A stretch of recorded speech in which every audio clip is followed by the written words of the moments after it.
လွမ်းလို့ရေးတဲ့စာစနစ်မိခလုတ်ပိတ်ပြီးပြီလားတကားချက်ထိုးပြီးပြီလားတို့ကိုနှစ်ခါပြန်ကြည့်ရတဲ့ဝေဝါးမှုဟာစိတ်ဝေဒနာအနုစားလေးတွေလို့ကြားဘူးတယ်။ဘာကြောင့်ရဲ့လို့တော့မသိပါဘူး။အဲ့ဒီလိုခဏခဏဖြစ်တတ်တယ်။အခုလည်းအဲ့ဒီလိုစင်တူတာမျိုးဖြစ်နေတယ်။မိခလုတ်ပိတ်တာတကားချက်ထိုးတာမဟုတ်ပဲပျော်တာမပျော်တာကိုဝေဝါးလာတယ်။ជីជីတတပျော်ရွှင်နေရင်းနဲ့မှဒါကဟုတ်ရောဟုတ်ရဲ့လားဆိုပြီးပြောတဲ့ဘိန်းကိုဗရိတ်အုပ်လိုက်တယ်လို့တန်တန်သွားတယ်။အားလုံးအဆင်ပြေနေပြီဆိုတာဟုတ်ရောဟုတ်ရဲ့လားပေါ့။အဲ့ဒီဟုတ်ရောဟုတ်ရဲ့လားဆိုတာကအလွယ်တကူတွေးပြနေတဲ့အရာဖြစ်လာတယ်။အရင်တုန်းကတော့ဒီမေးခွန်းကိုစိတ်ဆက်တည်ကြမှုတစ်မျိုးလို့ထင်ခဲ့တာ။ဒါပေမဲ့မကြ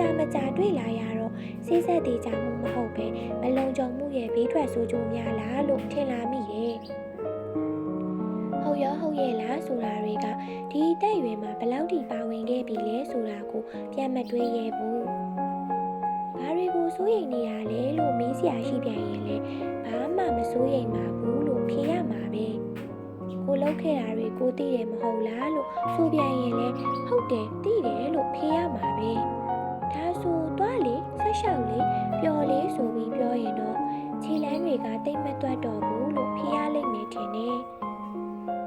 မသိတဲ့အခြေအနေတစ်ခုကစောင့်ကြည့်နေတယ်လို့ခံစားနေရတယ်။အလင်းငိုက်ဖမ်းပြီးစောင့်တွန်းခဲ့တဲ့ငှက်လက်တွေကြောင့်ထင်ပါတယ်။ဝင်လိုက်ထွက်လိုက်ငှက်တွေကြောင့်ထင်ပါတယ်။ဒါမျိုးတွေကြုံမှုပါတယ်ဆိုပြီးအရေးထူထူလာတော့ခြေလမ်းတွေကလေးလာတာသတိမထားမိလိုက်ဘူး။ရင်းကျက်လာတယ်နော်လို့ပြောကြတာအတော်ခံခဲ့ရဘူးပြီပဲလို့တွဲဝိုက်ပြောခြင်းတစ်မျိုးပါပဲ။အခုပဲကြည့်ကျမအရန်ကိုနေလို့ကောင်းနေတယ်။နေတိုင်းလိုမရင်မိတဲ့နေမရှိဘူးလို့ပြောလို့ရတယ်။အင်ဒေါပလန်လေးတစ်ပင်လို့အထီးခိုက်ကင်းနေနိုင်နေတယ်။အစားကျင်စိမ်ဖြစ်တယ်။ကျုံပြဖို့အဆင်သင့်ဖြစ်နေတယ်။အတော်ဝေးကိုလမ်းလျှောက်နိုင်တယ်။အိပ်ပျော်တယ်။အဲ့ဒါကိုပဲဟုတ်ရောဟုတ်ရဲ့လားဆိုတဲ့ break ကြီးကိုနင်းမိနေတယ်။ကြွေကနေရက်သွားပြီးမှ